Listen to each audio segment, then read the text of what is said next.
할렐루야. 네, 오늘 사도행전 17장 말씀 함께 읽고 말씀 나누도록 하겠습니다. 앞에 있는 본문 함께 보시고 함께 읽도록 하겠습니다. 시작. 알지 못한 시대에는 하나님이 간과하셨거니와 이제는 어디든지 사람에게 다 명하사 회개하라 하셨으니 이는 정하신 사람으로 하여금 천하를 공의로 심판한 날을 작정하시고 이에 그를 죽은 자 가운데서 다시 살리신 것으로 모든 사람에게 믿을 만한 증거를 주심이니라 하시니라. 아멘. 할렐루야. 오늘 제가 참 곤란한 하루예요. 왜냐하면 오늘을 뭔가 다른 때하고 다르게 했다가는 제가 또 이제 목사 달았다고 저러는구나 이런 소리가 나올 것 같고, 그렇다고 또 똑같이 하자니 쟤는 목사가 됐는데도 저러네 라고 할 것 같고, 이걸 도대체 어떻게 해야 될까 고민을 하다가 넥타이 하나만 맸어요. 하지만 이 넥타이가 매주 나올지는 저도 잘 모르겠습니다. 오늘 그래도 안수받은 첫 설교라서 이렇게 여러분 앞에 서서 말씀을 나누게 되었습니다. 하지만 변한 건 없어요. 지난주나 이번 주나 저희가 똑같이 그냥 사도행전 말씀을 가지고 나누는 거니까 오늘도 이 말씀을 통해서 함께 은혜 받는 시간이 됐으면 좋겠습니다. 오늘 제목은 회개하라 라는 제목으로 18번째 초대교회 이야기 말씀을 전하도록 하겠습니다. 혹시 여러분 이러한 책 혹은 연극 보신 적 있나요? 사무엘 베케트라는 사람이 쓴 고도를 기다리며 라는, 혹시 이름은 들어보신 적 있으세요? 한 번이라도? 그러니까 저도 이 연극을 직접 본 적은 없는데 학창 시절 때 이 사무엘 베케트라는 사람이 고도를 기다리며라는 그 소설, 이게 희곡이거든요. 이게 희곡을 썼다라는 아주 유명한 희곡이다라는 이야기 정도만 들었어요. 그리고 실제 이 사무엘 베케트라는 사람이 1969년도에 노벨 문학상을 타게 됩니다. 자, 이 고도를 기다리며라는 건 한편의 연극인데요. 사실 우리가 생각하는 연극은 1시간 이 정도 되잖아요. 근데 이 연극은 고작 20분짜리 연극입니다. 딱 2막밖에 안 해요. 게다가 등장인물이 딱 5사람입니다. 이렇게 5사람이 나와요. 그래서 디디 고고, 블라디미르나 에스트라공이라는 사람이 나오고, 그 다음에 포조, 럭키, 그 다음에 양치기 소년이라고 하는 이렇게 5명이 나옵니다. 근데 박스가 이렇게 쳐졌다는 얘기는 이 두 명씩 저 묶음들이 뭔가 의미가 있다는 겁니다. 자, 고도를 기다리며라는 제목을 들었을 때 저는 이게 그 어떤 비행사의 이야기인 줄 알았어요. 그래서 비행사가 비행기를 타고 하늘을 올라가면서 고도가 높아지기를 기다렸다 이런 뜻인 줄 알았거든요. 근데 사실 그게 아니라 고도가 사람의 이름입니다. 그래서 맨 왼쪽에 있는 디디와 고고라는 사람은 그 연극이 시작함과 동시에 작은 나무 곁에 서서 어제와 똑같이 오늘도 고도라는 사람이 오기를 기다리고 있는 장면으로 시작합니다. 그 사람들이 서로 막 얘기를 해요. 고도가 왜 안 오지? 고도가 어디쯤에서 올까? 이런 얘기들을 막 해요. 그러다가 중간에 포조와 럭키라고 하는 지주와 노예가 등장을 하는데요. 이 사람은 고도라는 그 사람의, 이제까지 언급됐던 그 사람에 대한 관심이 전혀 없어요. 그냥 자기들끼리 할 일들을 합니다. 지주는 주인이고 노예는 그의 노예다 보니까 막 굉장히 가혹한 모습을 지주가 노예한테 행하는 모습도 보여주기도 하고 그래요. 자, 그리고 이제 날이 저물 때 1막이 끝날 때쯤 돼가지고 양치기 소년이 탁 와가지고 뭐라고 얘기하냐면, 고도를 기다리고 있는 디디와 고고한테 가가지고 오늘은 고도 씨가 그러는데 오늘 안 오신대요 라고 말을 전하고 들어갑니다. 그럼 1막이 끝나요. 2막이 시작되면 뭔가 대단한 사건이 있을 줄 알았어요. 똑같이 디디와 고고는 나와서 오늘도 고도를 기다립니다. 또 포조와 럭키라는 사람이 지주와 노예가 지나가는데, 이튿날 포조와 럭키는 지주가 눈이 멀어요. 그러다 보니 럭키를 봐도 누군지 못 알아봐요. 그래서 서로 한 번도 못 본 처음 본 사람인 것처럼 서로 행동을 하다가 또 들어가요. 막이 끝날 때쯤 돼가지고 양치기 소년이 나와가지고 디디와 고고에게 오늘도 고도 씨는 안 온대요. 내일 오실지 모르겠답니다 라고 얘기하고 들어가면 끝나요. 허무해요. 유튜브 가셔도 보시면 22분짜리 영상이 있어요. 이 연극이. 도대체 이 연극을 가지고 왜 노벨 문학상을 탔을까라는 생각을 하게 됐어요. 근데 사실 여기 인물들 하나하나 보면 디디와 고고는 고도라는 사람을 기다리는 인물로 나옵니다. 반면에 포조와 럭키는 고도에 무관심해요. 고도라는 사람이 누구든지 말든지 그냥 자기 사는데 바빠요. 세 번째 양치기 소년은요, 마치 고도라는 사람을 아는 사람인 것 같아요. 연극을 보는 사람이 연극을 보다 보면 저 양치기 소년을 보면 저 친구가 와가지고 고도 씨가 오늘 안 온다네요 라는 얘기를 하는 순간 그래 고도 씨가 있기는 있나 보다 라는 생각을 하게 돼요. 왜냐하면 사실은 디디와 고고가 고도를 기다린다고 이야기를 하지만 포저와 럭키와 마찬가지로 이들은 고도가 누군지 몰라요. 자기들이 고도를 분명히 지금 기다리고 있다. 오늘 일과가 끝난 다음에 저녁에 밤늦을 때까지 고도 씨를 기다려야지 하고 마을 어귀에서 기다리는데 고도가 누군지 몰라요. 심지어는 이 사람이 실존하는 사람인지조차도 모르겠다라는 대사를 합니다. 왜 이 연극이 노벨 문학상을 받을 수 있었을까요? 저는 이 연극을 유튜브에서 여러 번을 보고 도저히 저도 해석이 안 돼서 여러 가지 해석들을 살펴봤어요. 그리고 나서 이 극이 왜 노벨 문학상을 받았는지 알게 됐어요. 이 극이 대표적인 부조리 극입니다. 우리에게 삶의 인생의 목적이 뭡니까? 삶의 목적이 뭡니까? 라고 얘기하면 여러분 뭐라고 대답하시겠어요? 하나님의 영광을 위하여. 이렇게 대답하실 분, 그렇게 은혜로운 분 계세요? 대부분 여러분 삶의 목적이 뭐예요? 그러면 성공 아니면 행복이라고들 대답을 하세요. 그래서 매일같이 성공하기를, 매일같이 행복하기를 기다립니다. 그런데 정작 그들한테 가서 물어봐요. 야, 성공이 뭐니? 여러분이 그렇게 바라는 성공이 뭔가요? 매일 왜 사니? 나 행복하려고 살아. 물어봐요. 야, 행복이 뭐니?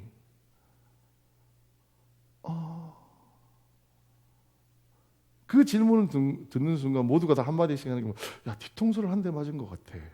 행복이 뭔지는 모르겠는데 이제까지 나는 행복하고 싶다는 생각만 하고 살아왔네?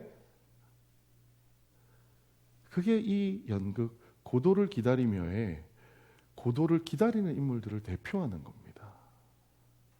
반면에 어떤 이들은 인생의 목적이고 뭐고 나발이고 그냥 하루하루 사는데 바빠 죽겠어요. 그런 거 신경 안 써요. 그런 사람들이 누구냐? 아까 주인과 노예 이런 사람들. 그냥 하루하루 삶에 정신 없어요. 그리고 마지막 양치기 소년이 누구냐 하면 마치 우리에게 세상에 행복이란 있는 거야. 세상이란 성공이 있는 거야 라는 거를 보여줄 것 같은 사람들요. 예를 들자면 예전에 KBS의 다큐멘터리처럼 보여주던 성공시대라는 다큐멘터리 아세요?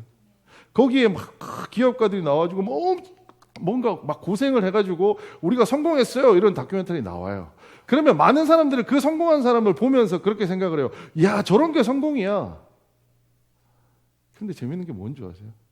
성공시대의 딜레마. 성공시대에 출연만 하면 그 회사가 망해요. 분명히 성공했다. 야, 이거 인생의 목표로 삼을 만해 라고 했는데 그 회사가 망해버려요. 그러니까 그 소년에 대해서 이 소년은 고도를 알 듯도 하다라고 얘기한 것처럼 사실은 우리 세상에도 그런 존재들이 있다라는 거죠. 어떻게 생각하세요? 동의가 되세요?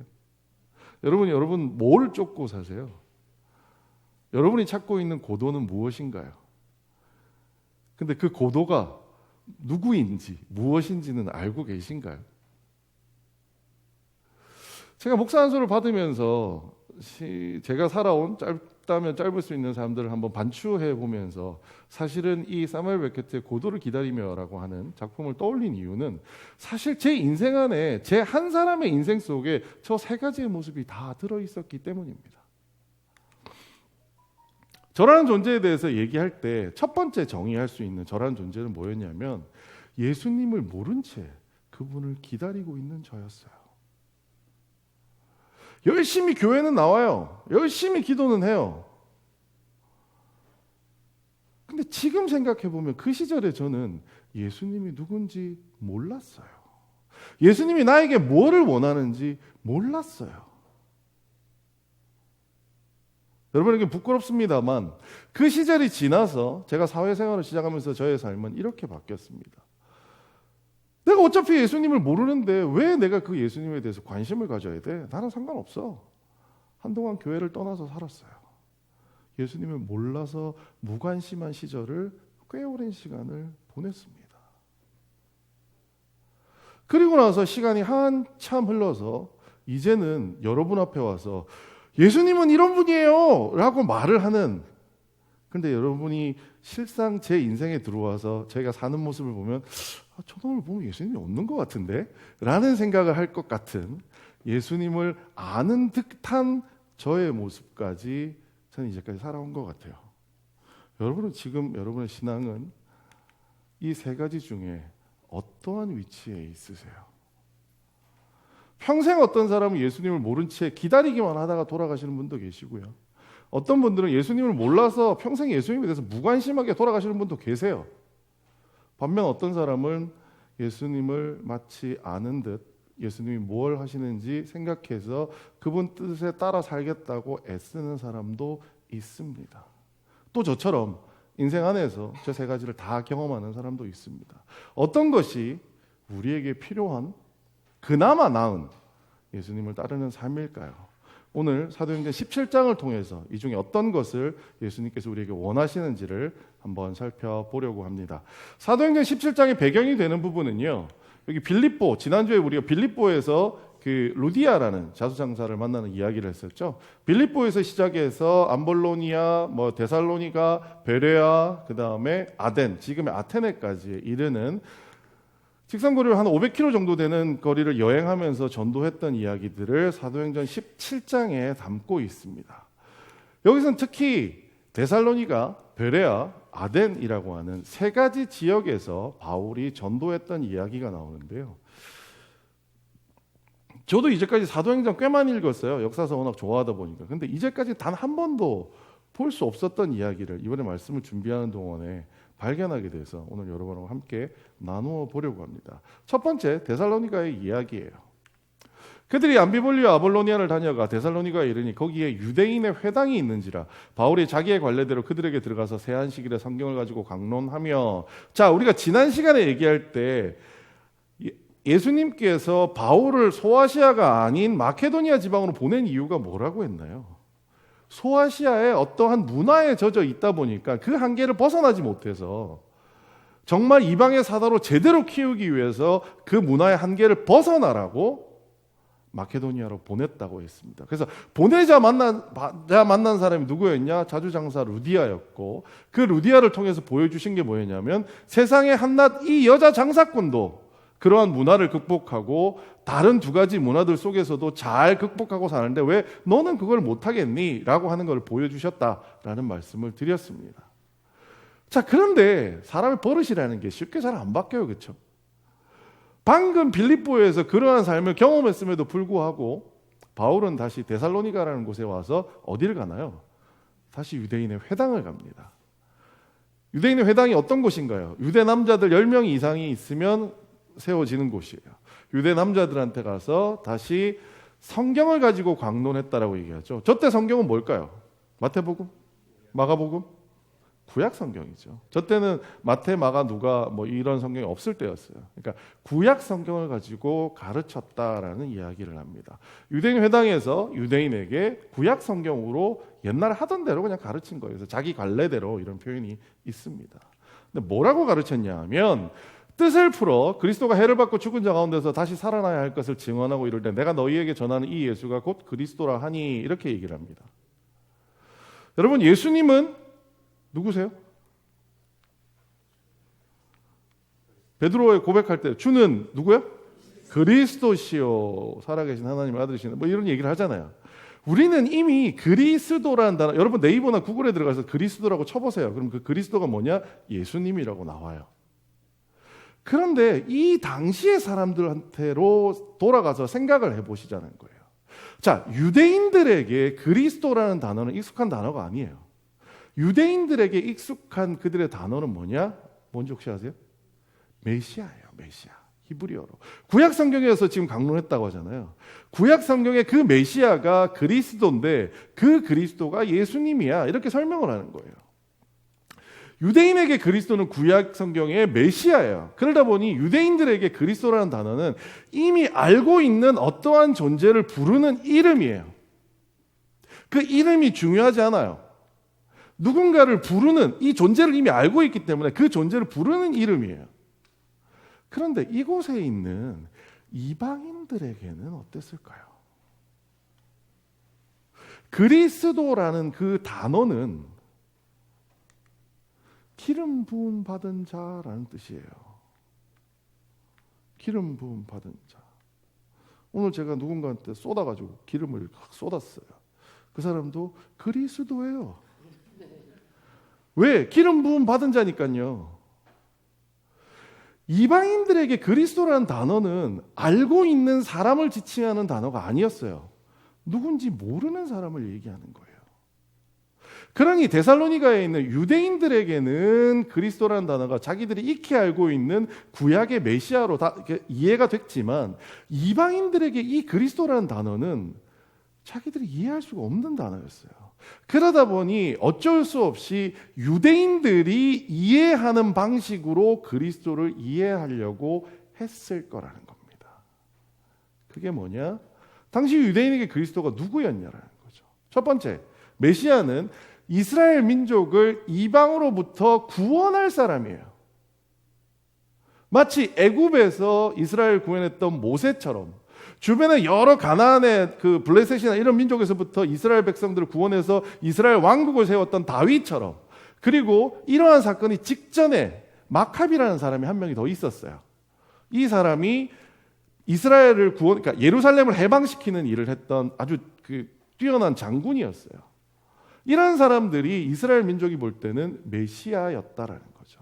뭔가 군사적인 힘을 가지고 뭔가 능력을 가지고 그 백성들을 구원해 줄 사람으로 알았어요. 그런데 여기다가 바울이 와서 하나 덧붙입니다. 뭐라고요? 그 그리스도는 고난으로 죽었다가 부활할 것이다 라는 구약 성경의 말씀이 있다라는 거예요.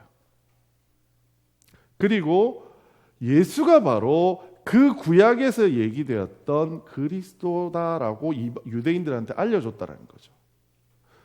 자, 그런데 재밌어요. 이방인들이 이걸 읽으면 자기들하고 상관이 있어요, 없어요? 상관이 없어요. 그리스도는 이스라엘 민족을 이방 사람부터 구원할 사람이에요. 근데 내가 누군데? 내가 이방인이에요. 여러분, 우리 다 이방인이잖아요. 우리 유대인 계세요? 없으시죠? 안식일 지키시는 분 없으시죠? 우리가 다 이방인인데 그들이 얘기하는 메시아는 우리로부터 유대 백성을 구원하는 사람이래요. 그것도 힘으로. 이방인들 머릿속에는 저는 굉장히 혼란스러웠을 거라고 생각을 해요. 헬라인들이. 그러다 보니 어떻게 계산을 하느냐, 굉장히 이해하기 쉬운 방향으로 그냥 믿어버려요. 어떻게 믿느냐? 이렇게 믿는 거죠. 예수님의 삶은 고난에서 우리의 삶의 고난에서 벗어나게 해주실 분, 이스라엘 백성들을 이방에서부터 구원할 사람이니까 예수님도 우리의 삶의 고난에서 그 막강한 그 대단한 권력과 힘을 가지고 우리를 구원해 주실 분으로 생각한 거예요. 그래서 재림하셔서 우리를 천국으로 인도해 주신다, 이렇게 생각한 거예요. 그러다 보니 데살로니가 교인들 사이에서 이런 생각이 벌어진 거예요. 어차피 우리는 예수 믿으니까 어디 가요? 천국 가요. 근데 왜 이 땅에서 힘들게 살아야 돼? 어차피 천국 가는 거 이 땅에서 대충 살지 뭐. 이게 제가 지어낸 얘기가 아니고요. 여러분, 데살로니가 전후서를 한번 읽어보세요. 데살로니가 전후서에 바울이 데살로니가 교회에 있는 성도들한테 뭐라고 보내는지, 그들이 어차피 천국 가는 거 이 세상 그냥 대충 살아, 성적으로 물러나고 게으르게 살아, 어차피 천국 갈 건데 오늘 내 저걸 왜 해? 마치 1992년도에 다미성교회에서 휴거 난다고 해가지고 야, 입시 준비 안 해도 된다 이러고 제가 기뻐했던 것처럼, 제가 딱 그 해 입시 봤어요. 뭘, 어차피 하나님의 능력으로 우리를 고난을 구원해 주실 건데 뭘 그렇게 살아? 하고 싶은 대로 하고 살면 되지. 그래서 데살로니가 전서에 바울이 이렇게 경고하잖아요. 하나님 뜻은 이것이니 너희의 거룩함이라. 곧 음란함을 버리고 각각 거룩함과 존귀함으로 자기 안에 대할 줄을 알고 하나님을 모르는 이방인과 같이 세욕을 따르지 말라. 이 얘기 무슨 얘기예요? 따랐다는 거예요. 세욕을 음란하게 살았다라는 거예요. 왜요? 어차피 천국 갈 거. 데살로니가 후서 한번 볼까요? 우리가 들은즉 너희 가운데 게으르게 행하여도 도무지 일하지 아니하고 일을 만들기만 하는 자리 있다 하니, 있죠. 일을 안 하고 만들기만 하는 사람들. 이런 자들에게 우리가 명하고 주 예수 그리스도 안에 권하기를 조용히 일하여 자기 양식을 먹어라. 데살로니가서 3장 11절에서 12절에 있는 얘기예요. 3장에 더 유명한 얘기 있죠. 일하지 않은 자 뭐하라고요? 먹지도 마라. 그게 노동에 대해서 강조하는 얘기가 아니에요. 왜요? 그들이 우리 다 천국 갈 거야. 야, 내일 천국 가는데 오늘 왜 사과나무를 심니? 그 마음으로 살았던 게 데살로니가 사람들이에요. 왜요? 그들은 예수님이 누군지 몰랐어요. 그들에게 전해진 예수님은 그리스도인데 그들은 그리스도가 누군지 몰랐어요. 그냥 바울이 하는 얘기 들어보니까 뭔가 대단한 내 삶에 이 지금 살고 있는 고난을 해결해 줄 어떤 존재가 있대. 그 사람한테 내가 의탁하면 할 수 있대. 자기 멋대로 생각한 거예요. 누군지도 모른 채 기다리는 사람이었다라는 거예요. 예수님을 모른 채 예수님을 기다리는 신앙을 가졌던 게 데살로니가 교회의 성도들이었다라는 겁니다. 이들이 이동해서 다음으로 간 데가 어디냐? 베레아라는 곳으로 갑니다. 우리 같이 읽어보겠습니다. 시작. 베레아에 있는 사람들은 데살로니가에 있는 사람들보다 더 너그러워서 간절한 마음으로 말씀을 받고 이것이 그러한가 하여 날마다 성경을 상고함으로 그 중에 믿는 사람이 많고 또 헬라의 귀부인과 남자가 적지 아니하나. 자, 너그럽다. 여기 너그럽다라는 표현 유게네스라는 단어인데요. 제가 보고 있는 개역 개정에는 너그럽다고 되어 있고 여러분이 보시는 개역판에는 뭐라고 되어 있냐? 신사적이라고 되어 있어요. 근데 이 헬라어를 자세히 살펴보니까 그 숨은 뜻이 이런 거예요. 좋은 가문의 재력과 교육에서 비롯된 높은 지위가 있는 이런 뜻이에요. 무슨 요즘 말로 바꾸자면 교양 있는, 혹시 이런 말 아세요?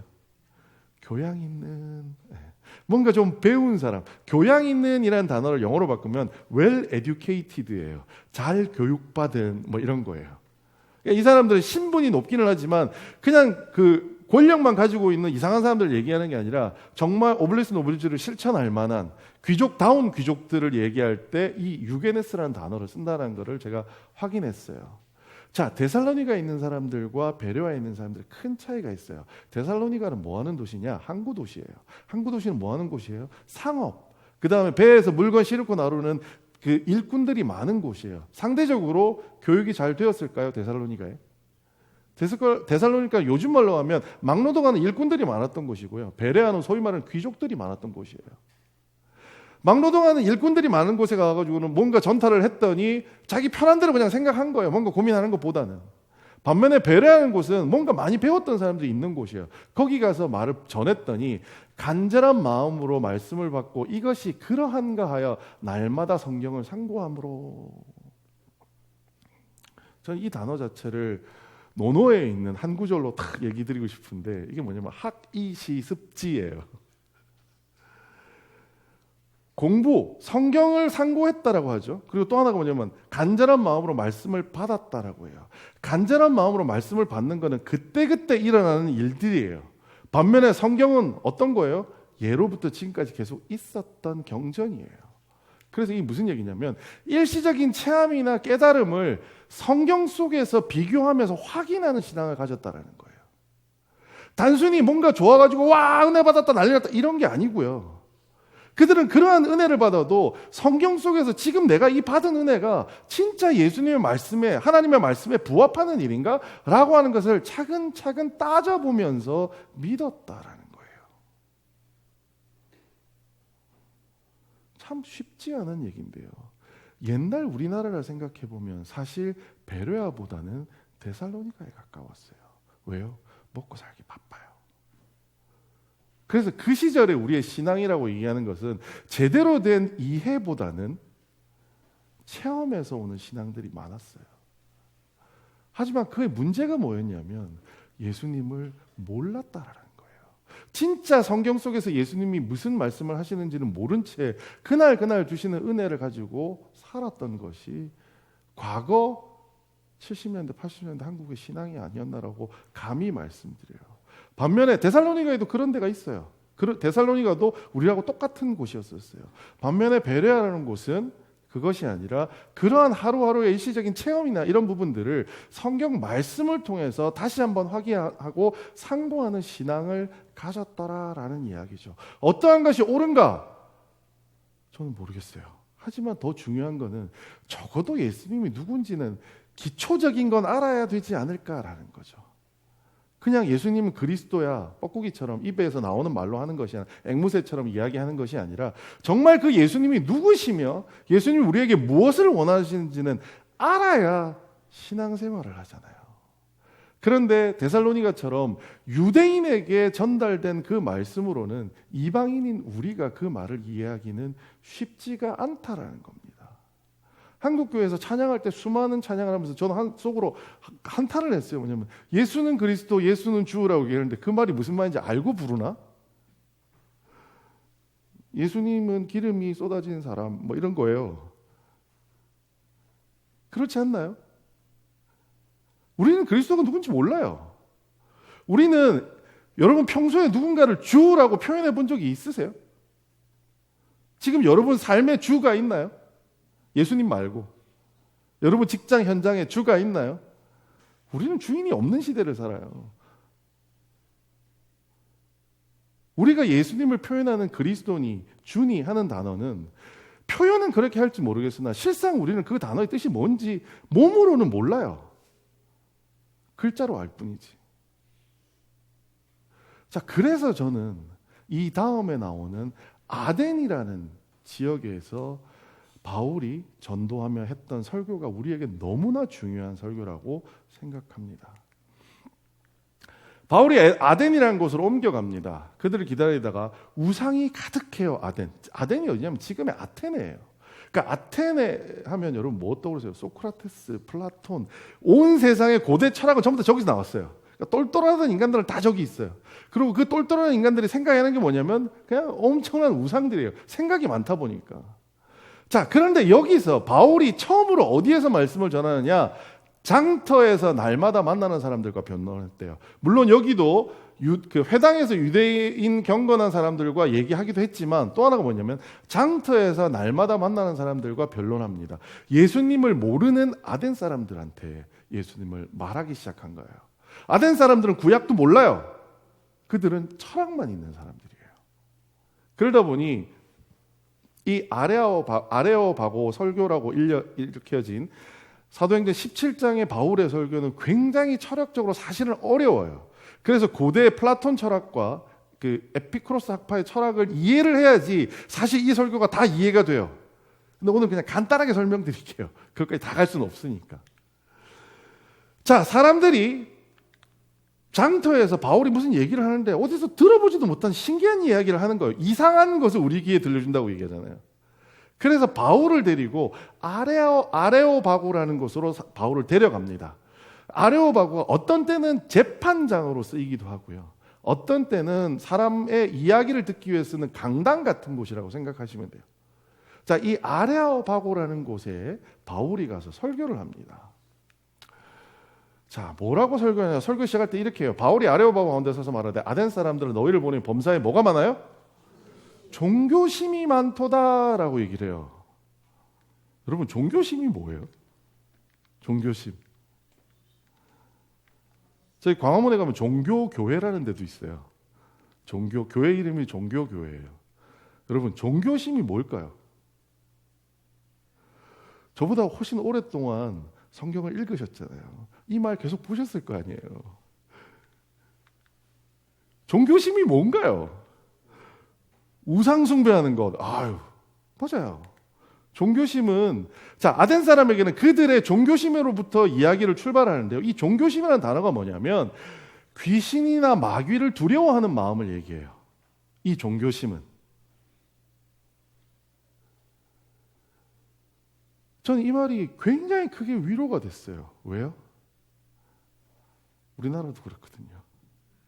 우리나라도 종교심 끝내주잖아요. 제가 가끔 보여드리는 그 진종호라고 하는 그 사격 선수의 엄마의 사진, 요즘도 달 앞에 가가지고 물 띄워놓고 새벽마다 비나이다 다 그거잖아요. 이게 귀신이나 마귀를 두려워하는 마음이 뭐예요? 내가 지금 무슨 일이 잘 안 되고 있어요. 그럼 왜 안 되는 거예요? 귀신이 해코지 하는 거예요. 내가 몸이 아파요. 왜 아파요? 어깨 위에 귀신이 올라간 자. 우리 다 그렇게 생각했잖아요, 옛날에.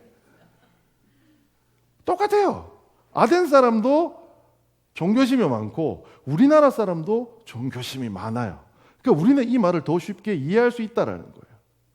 자, 그런데 여기서 무슨 얘기를 하느냐? 여러 가지 신상들이 있는데 그 신상 중에 알지 못하는 신에게 드리는 신상이 하나 있는 거예요. 그 제단이 있고 그 제단 앞에 사람들이 막 헌물을 해놓은 거예요. 바울이 딱 그걸 보고 옳았구나.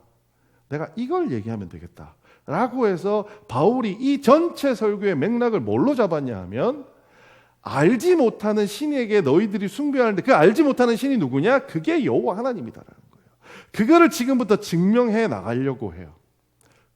너희가 알지 못하고 위하는 그것을 내가 너희에게 알게 하리라. 너희가 알지 못하는 신이라고 한 게 누구냐? 내가 믿는 그 하나님이야 라는 것을 변증해 나갑니다.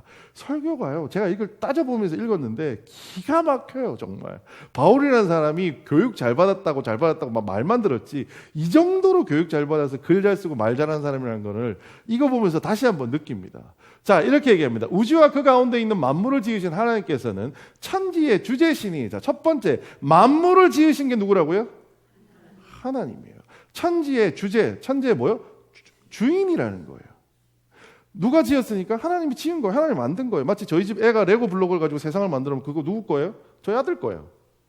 그것처럼 하나님이 세상을 지으셨기 때문에 하나님이 세상의 주인이에요.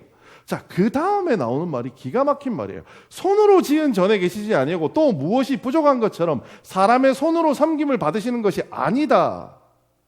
하나님은 천지를 지으셨고 천지의 주인이시기 때문에 사람의 손으로 섬김을 받으시지 않는다라는 거예요. 이 이야기를 왜 하느냐? 아덴의 신들은 인간의 섬김이 필요한 신들이에요. 왜요? 여러분, 아테네에 가면 파르테논 신전이라고 큰 신전이 있어요. 그 신전을 왜 세워요? 그 신이 그 신전에 살아야 되거든요. 그 신한테 매일마다 갖다 공물을 갖다 바쳐야 된다고요. 그래야지 그 신이 사는 거예요. 그게 아덴의 신이에요. 반면에 우리가 믿는 하나님은 어떤 분이냐? 인간의 봉사가 전혀 필요하지 않아요. 여러분이 하나님을 사랑하지 않으면, 여러분이 하나님을 찬양하는 시편에 나와요. 너희가 찬양하지 않으면 누가 찬양한다고요? 돌들더러 찬양하게 만든다고 해요. 그래서 돌이 찬양하고 있잖아요. 지금 신디사이저 저 다 돌로 된 거잖아요. 여러분 알고 있는 IC 칩이라는 게 다 돌이에요. 하나님은 인간의 봉사가 전혀 필요하신 분이 아니에요. 혼자 스스로 완전하신 분이세요. 뭐 인간이 뭘 해주면 하나님이 기뻐하시고 좋아하시고 인간이 뭘 안 하면 슬퍼하시고 아니에요. 반면에 아덴에 있는 자들이 믿고 있는 신은 그런 신이었어요. 인간이 뭔가를 해줘야지 존재의 의미가 드러나는 신들이었어요. 하지만 우리가 믿는 바울이 전하는 하나님은 그런 신이 아니라는 거예요. 오늘 누가 기도하시다가 그 말씀 하신 것 같은데 이 성전에 하나님이 계세요? 어떻게 생각하세요? 하나님 이 성전에 계세요. 근데 여러분 나가셔서 여러분 집에 가셔도요 거기도 계세요. 내일 아침 일어나가지고 정말 가기 싫은 그 회사, 학교 거기는 하나님 안 계실 것 같죠? 거기도 계세요. 하나님은 어디에나 계시는 분이지 어느 곳에만 계시는 분은 절대로 아니세요. 자, 그런데 그 하나님이 어떤 분이냐? 이는 만민에게 생명과 호흡과 만물을 친히 뭐 하는 분이요? 주시는 분이에요. 인간이 하나님께 뭔가 드리는 게 필요해요? 안 필요해요? 하나도 필요 없어요. 그런데 인간이 살기 위해 제일 중요한 거 생명, 호흡, 그리고 우리가 살면서 필요로 하는 주변의 많은 만물들 없으면 살 수 있어요? 못 살아요. 근데 그걸 누가 주신다고요? 하나님이 주시는 분이세요. 인간 존재에게 반드시 필요한 것을 주시는 분이 누구냐? 하나님이다라고 얘기하는 거예요. 인간이 하나님께 드릴 건 없어요. 드릴 필요 없어요. 하나님 그런 거 필요로 하지 않으세요. 하지만 인간에게 꼭 필요한 건 누가 줘요? 하나님이 주세요. 이렇게 바울이 설정해요. 사실 이 말씀 안에도 보면 에피쿠로스 학파의 어떤 철학적인 내용과 연결되는 것들이 있어요. 하지만 그런 설명은 다 빼고 그냥 간단하게 하나님은 주시는 분, 인간은 뭐요? 받는 사람이에요. 두 신을 설정합니다. 받아야 하는 아덴의 신들과 받을 필요 없이 주기만 하는 하나님. 이 설교를 여기까지 들으면 이 두 존재에 대해서 아테네 사람 머릿속에서 생각하게 돼요. 우리가 샤머니즘 신앙에서 있었던 그 많은 신들은 우리가 그들을 섬길 때만 존재해요. 하지만 하나님은 우리가 하나님을 섬기지 않는다고 해서 하나님이 사라지시는 분은 아니세요.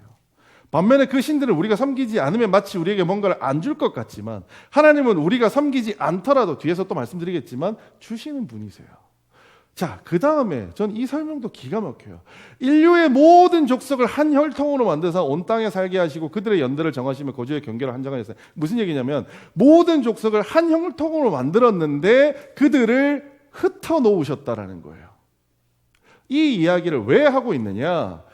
유대인과 아테네 사람들 사이에서는 서로를 이렇게 불러요. 유대인은 아테네 사람을 뭐라고 불러요? 이방인이라고 불러요. 아테네인들은 유대인을 뭐라고 불러요? 야만인이라고 불러요.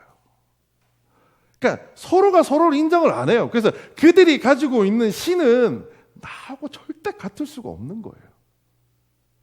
우리의 고등적인 머리로 생각한 아테네 사람들의 그 엄청난 처리로 생각한 그 머릿속의 신과 저 하등한 야만족인 유대인들이 이야기하는 신은 같을 수가 없는 거예요. 그런데 바울이 거기에 확 전제를 깨버리는 게 뭐냐면 인류의 모든 족속을 어떻게 만들었어요?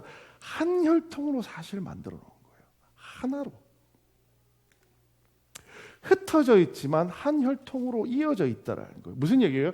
유대인과 헬라인도 사실은 너희들은 야만이 이방이 이러고 부를지언정 사실은 한 족속이라는 거예요.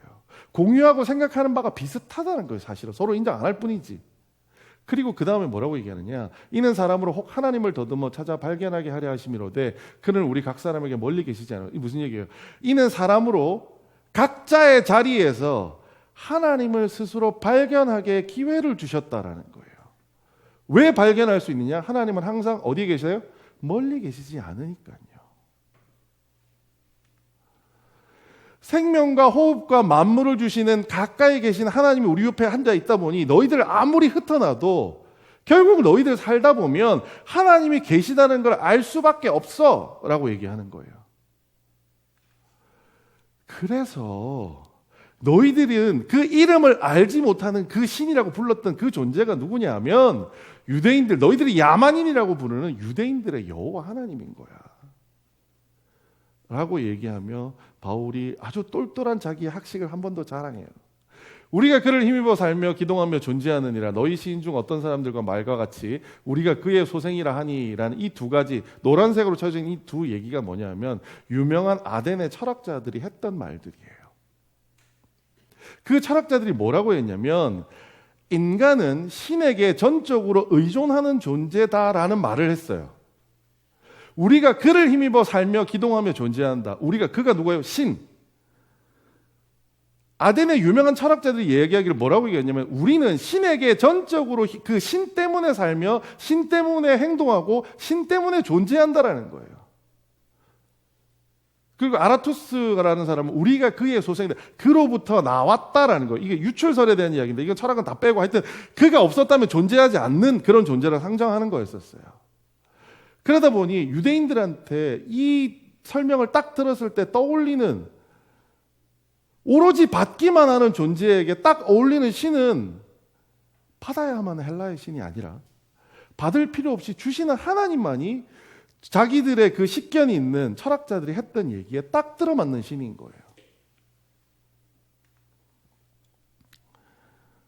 그래서 바울이 그 뒤에 이야기를 던지면서 이렇게 얘기합니다. 이와 같이 하나님의 소생이 되었은즉 하나님을 금이나 은이나 돌에 사람의 기술과 고안으로 새긴 것들과 같이 여길 것이 아니니라. 뭐처럼 여기지 말라고요? 우상과 같이 대하면 안 된다라는 거예요. 우상은 어떤데요? 뭔가를 우상한테 줘야 돼요. 그래야지 나한테 뭘 줘요. 그게 우상의 하나의 특징이에요. 그래서 바울은 뭐라고 했냐? 하나님을 그렇게 대하면 돼요? 안 돼요? 안 된다라는 거예요. 그래서 이제 결론을 짓습니다. 알지 못하는 시대에는 하나님이 간과하셨거니와 너희들이 예수님이 누군지 하나님이 누군지 몰랐던 시절에는 하나님이 너희들을 내버려 뒀어. 하지만 이제는 어디든지 사람에게 다 명하셨다. 이제는 언제예요? 예수님이 오셨기 때문에. 이제 다 명하셨다. 뭐 하라고요? 회개하라고요. 그런데 여러분, 회개하라는 말이 무슨 말일까요? 헬라어로 메타노이아라고 하는데요. 회개하라. 우리 회개한다 그러면 막 저 어렸을 때 초등학교 때 뭐 집회 가가지고 뭐 회개하라 그러면 막 엄마 뭐 젖꼭지를 깨물었어요. 뭐 이런 거 막 그러면서 내가 지었던 죄를 막 그게 다 회개인 줄 알아요. 아니에요. 분명히 말씀드리는데요. 그게 회개가 다가 아니에요. 그거는 회개의 아주 조그마한 일부분에 불과해요. 진짜 회개는 뭐냐면요. 생각을 바꾸는 거예요. 태도를 바꾸는 거예요. 삶의 스타일을 바꾸는 거예요. 잘못했다고 비는 게 회개가 아니에요. 이제까지 우상을 대하는 것처럼 알지 못하는 신, 바울의 말에 따르자면 그 신이 하나님인데 그를 대했던 것처럼 대하지 말고 이제는 하나님이 원하는 방식대로 하나님의 존재에 맞는 방식으로 하나님을 대하라는 거예요. 그럼 그 방식이 뭐냐라는 거죠. 하나님은 뭐 하시는 분이냐? 증거를 어떻게 하셨다고요? 주셨다라고 얘기해요. 아주 유명한 구절이죠. 같이 읽어보겠습니다. 밑에 있는 거 시작.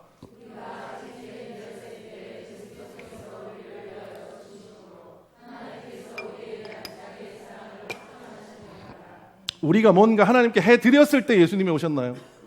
내가 하나님 회개합니다, 내가 돌아섭니다 할 때 예수님이 오셨나요? 아니에요. 하나님은 우리로부터 뭔가 아무것도 안 받아도 예수님을 보내주셨어요. 그러니까 예수님은 주시는 분이지 결코 우리로부터 뭔가를 받으려는 분이 아니에요. 우리의 신앙을 한번 돌아보죠. 여러분의 신앙, 저의 신앙은 어떤 신앙인가요? 혹시 우상을 대하듯 하나님을 대하고 계시지 않으세요? 내가 하나님께 이거 안 하면 안 될 것 같아. 이걸 하면 하나님이 나에게 뭔가를 해주실 거야. 이러한 생각으로 하나님을 대하지 않으세요? 만일 그러고 계신다면 여러분은 예수님이 누군지 하나님이 누군지 모르시는 겁니다. 하나님을 정말 제대로 알고 계신 분이 있다면 하나님은 이미 우리에게 다 주셨어요. 하나님께 달라고 비는 것은 하나님을 우상처럼 대하는 방법입니다. 하나님은 전적으로 주시는 분이고요. 인간은 전적으로 받는 분입니다. 그럼 우리가 왜 이 말을 제대로 오늘날 신앙에 적용을 못하고 있느냐? 우리는 이 말씀부터 다시 상고해야 됩니다. 같이 읽어보겠습니다. 시작. 대답하여 이르되 내 마음을 다하여 목숨을 다하며 힘을 다하며 뜻을 다하여 주 너의 하나님을 사랑하고 또한 내 이웃을 내 자신과 같이 사랑하라 하셨나이다. 우리는 이 두 가지를 두고 위에 있는 하나님을 사랑하는 것과 이웃을 사랑하는 것을 똑같은 동사라고 착각합니다. 이웃을 사랑하는 것은요, 이웃에게 뭔가 해주는 거예요. 하지만 하나님을 사랑하는 것은 개념이 좀 달라요. 우리가 분명히 하나님을 명확하게 안다면 이 하나님을 사랑하는 말을 다르게 이해합니다. 왜요? 하나님은 사랑이 필요한 분이세요? 아니에요. 저 따위 인간의 사랑 없어도 하나님은 건재하시는 분이세요. 이 교회에 있는 모든 성도가 하나님을 안 믿는다고 해서 하나님이 슬퍼는 하시겠죠. 하지만 하나님이 그래서 존재하지 않게 되시느냐? 아니에요. 그럼 도대체 여기서 하나님을 사랑하라는 말은 무슨 말일까요?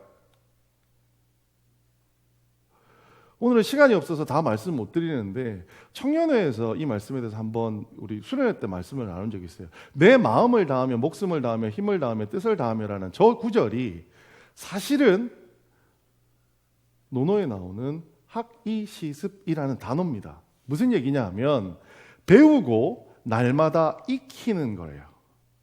성경을 통해서 하나님이 어떤 분인지 실제 이론적으로 배우는 거고, 습은 뭐냐면 내가 삶의 현장에 나가서 그 말씀대로 살아봤더니 진짜 그렇구나. 마치 베레아 교회 사람들처럼 하나님의 말씀을 배우고 그 말씀대로 세상에 나가서 살아본 사람들이 할 수 있는 게 뭐냐? 하나님을 사랑하는 거예요. 그런데 하나님은 사랑이 필요 없으세요. 그럼 이건 무슨 얘기예요? 하나님을 알라는 이야기예요.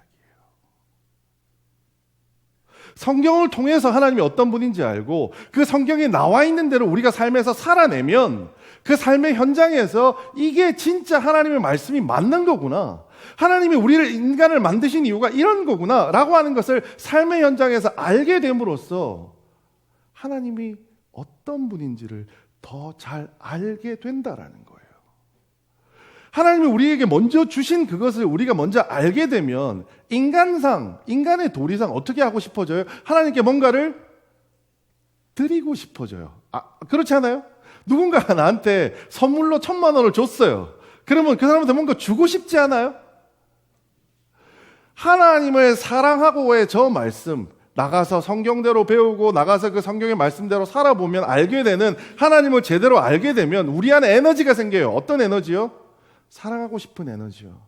내가 이 사랑 하나님께 드리고 싶어요 라고 하는 에너지를 하나님이 방향을 싹 돌려놓으세요. 뭐라고요? 내 이웃을, 그 에너지를 가지고 사랑하라는 거예요. 나한테 그 사랑 안 줘도 돼. 나한테 돈 필요 없어. 오랜 시간 기도하는 거 나한테는 그렇게 중요한 거 아니야.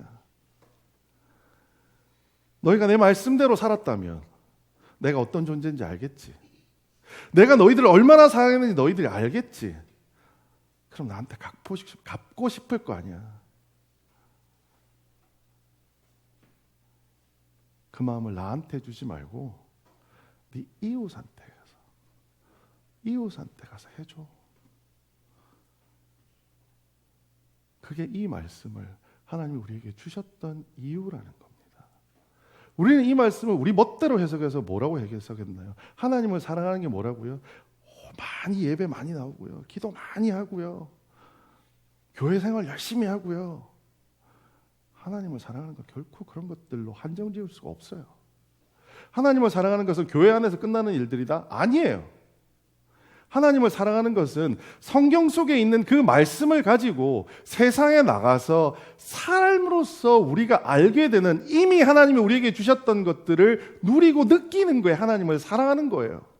그게 하나님을 아는 거라는 거예요.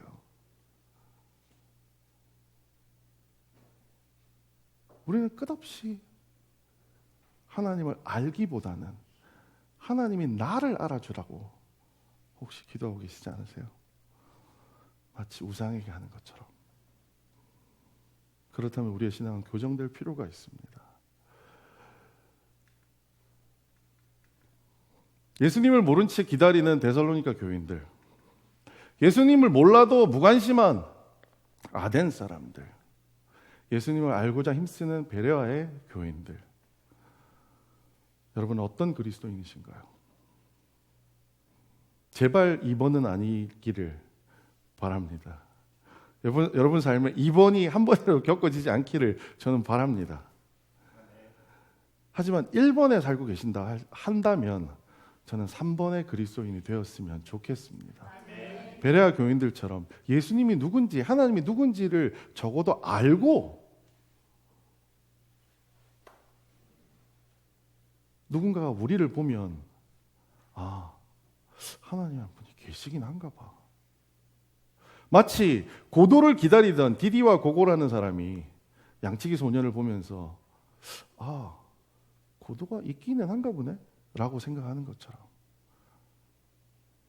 그러한 존재가 되시기를 바랍니다. 마지막으로 정리하면 이겁니다. 회개를 통한 삶의 방식의 변화는 참 간단하게 영어로 표현하니까 너무 간단하더라고요. 우리의 삶의 방식이 뭐예요? 기브 앤 테이크였어요. 신에게 주고 그 신이 나한테 주는 걸 받고. 근데 우리의 삶의 방식은 이제 바뀌어야 됩니다. 테이크 앤 기브입니다. 우리가 먼저 하나님이 주신 것을 받아 누려야 돼요. 그래야지 우리 안에 에너지가 생깁니다. 그래서 그것을 다시 하나님께 돌려드리는 것이 아니라 하나님이 사랑하라고 얘기한 이웃에게 주는 겁니다. 먼저 주신 복을 받아 누리고 다시 세상에 돌려주는 신앙으로 살아갈 수 있는 여러분들 되시기를 주님의 이름으로 부탁드리겠습니다. 오늘 말씀 마무리하면서 우리 말씀 암송하시는 분은 암송하시고요. 저같이 아직까지도 이 말씀을 암송 못하시는 분은 함께 화면을 보고 읽도록 하겠습니다. 이 말씀이 여러분 진짜 진실한 여러분 마음의 삶의 고백이기를 부탁드립니다. 함께 읽으시겠습니다. 시작. 내가 그리스도와 함께 십자가에 못 박혔나니 그런즉 이제는 내가 사는 것이 아니요 오직 내 안에 그리스도께서 사시는 것이라. 이제 내가 육체 가운데 사는 것은 나를 사랑하사 나를 위하여 자기 자신을 버리신 하나님의 아들을 믿는 믿음 안에서 사는 것이라. 이제까지 우리의 삶이 내 욕심을 채우기 위한 인생이었다면 이제부터 우리의 인생은 우리에게 모든 것을 주시는 그 예수님으로 사는 인생이 되시기를 주님의 이름으로 축원합니다. 오늘 마지막 찬양 여러분 아마 처음 불러보시는 찬양일 것 같은데요. 예수로 살리라는 사내라는 찬양인데 이 찬양 우리 함께 배워보시면서 한번 불러보겠습니다. 반주해 주세요.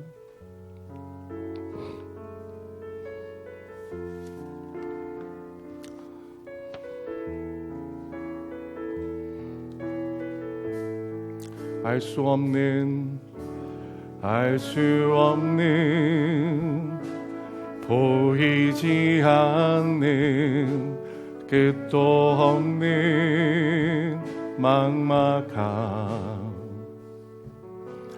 디딜 곳도 머물 곳도 쉴 곳도 없는 삶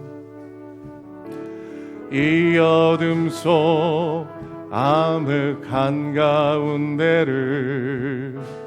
홀로 바라보시는 분 아무도 없는 이곳으로 다가오시는 그 한 사람 예수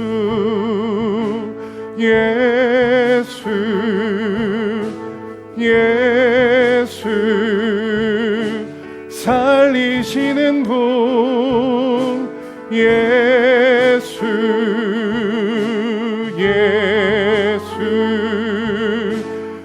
예수로 사네. 알 수 없는 보이지 않는 알 수 없는 보이지 않는 끝도 없는 막막함 디딜 곳도 머물 곳도 쉴 곳도 없는 삶 이 어둠 속 암흑 한가운데를 홀로 바라보시는 분 아무도 없는 이곳으로 다가오시는 그 한 사람 예수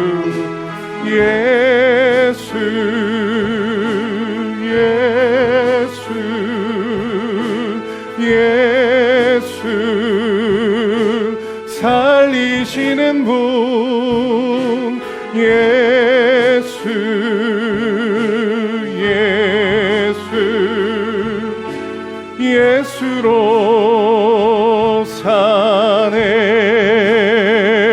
예수로 사네 그 힘으로 서네 예수와 가네 그의 길로 걷네 그 안에서 보네 그 영광을 보네 예수로 예수의 삶으로 사네 예수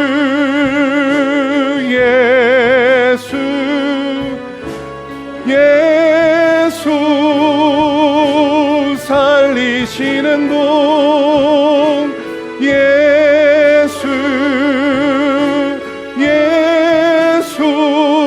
예수로 예수의 삶으로 사네 예수로 사네 그 힘으로 서네 예수와 가네 그의 길로 걷네 그 안에서 보내 그 영광을 보내 예수로 예수의 삶으로 사네.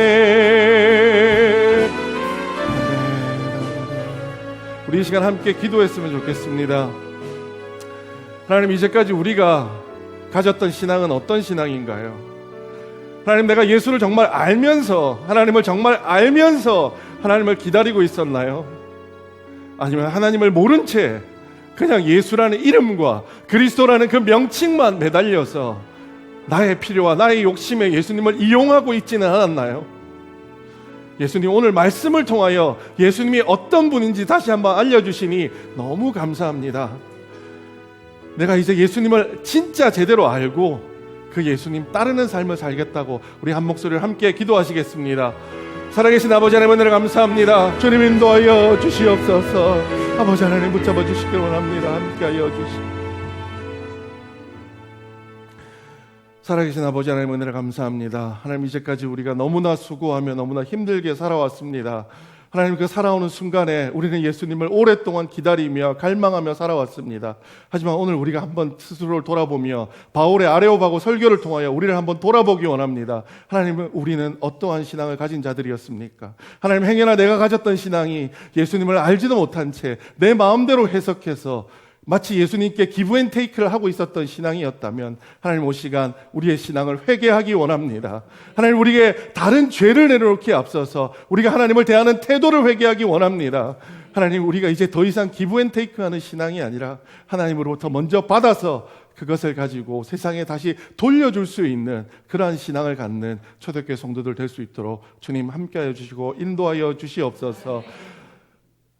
예배를 마치고 교회 밖으로 나아가는 그 삶 속에서도 하나님께서 동행하여 주시고 우리가 살아가는 그 모든 현장에서 우리가 어려움을 겪는 모든 순간에 내 곁에 예수님이 계시다는 것을 잊지 않는 초대교회 성도들 되게 하여 주시옵소서. 그 예수님을 통하여 그 순간순간마다 필요한 지혜와 모든 에너지를 공급받을 수 있는, 그러한 경험할 수 있는 우리 초대교회 성도들 될 수 있도록 주님 도와 주시옵소서. 인도하여 주시옵소서. 모든 말씀 예수님 이름으로 기도드렸습니다.